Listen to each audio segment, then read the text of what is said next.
അപ്പോൾ എൻ്റെ കൂടെ ഒരാൾ പറഞ്ഞു ഇവിടെ വന്നാൽ മതി എന്ന് പറഞ്ഞു. അപ്പോൾ പരസ്യവും കണ്ടായിരുന്നു. പേര് സുധാകരൻ എന്നാണ്. ജോലി ഹോട്ടലിൽ കുക്കിംഗ് ആണ്. അതെ അതെ. അല്ല, ജോലി തിരുവനന്തപുരത്താണ്. അപ്പോൾ ഈ ജോലിയും ഭക്തിയും രണ്ടും കൂടെ ഒരുമിച്ച് കൊണ്ട് പോകാൻ പറ്റുമോ? അതായത് ഇന്നിപ്പോ ജോലിക്ക് പോകാതെയാണോ ഇവിടെ വന്നത്? അതെ, ഇന്ന് ലീവ് എടുത്തതാണ്.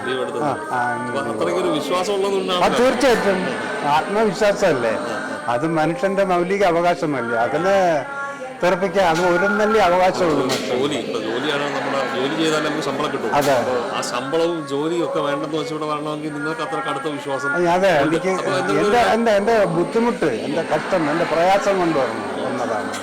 അതൊക്കെ തീരുമെന്ന് പ്രതീക്ഷിക്കുന്നുണ്ട്. തീർച്ചയായിട്ടും ഇവിടെ ഞാൻ ഇന്ന് ആദ്യമായിട്ട് വന്നതാണ്. ഇതുവരെ ഞാൻ ഒന്നും ചെയ്തില്ല. ഒരു സുദർശന അർച്ചന കൊടുത്തു, അതേ മാത്രമേ കൊടുത്തു. വേറെ ഞാൻ ഇനിയല്ല അവിടെ ചോദിച്ചിട്ട്. നടത്താൻ വേണ്ടി എത്ര രൂപ ചെലവായി? അത് 50 രൂപ. 50 രൂപ. അപ്പോൾ പണമല്ല പ്രധാനം, കാര്യം പണം തരുന്ന അതെ ആത്മവിശ്വാസം ഉണ്ടെങ്കിൽ അത് നമുക്ക് മനസ്സിന്റെ നേടിയെടുക്കാൻ പറ്റും. ഒരു നല്ലൊരു മനസ്സിനൊരു സങ്കല്പം ഉണ്ടായിരുന്നാൽ നമുക്ക് എന്താണ് നേടിക്കൂടാ. നമ്മളൊന്നിനും തോറ്റു കൊടുക്കരുത്, അങ്ങനെയല്ലേ?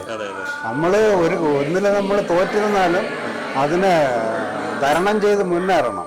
അതാണ് ഒരു മനുഷ്യന്റെ ഒരു സാമർഥ്യം. ആത്മവിശ്വാസവും ഭക്തിയും ചേരുമ്പോൾ ജീവിതത്തിൽ എന്തായാലും വിജയം ഉണ്ടാവും. തീർച്ചയായിട്ടും ഉണ്ട്.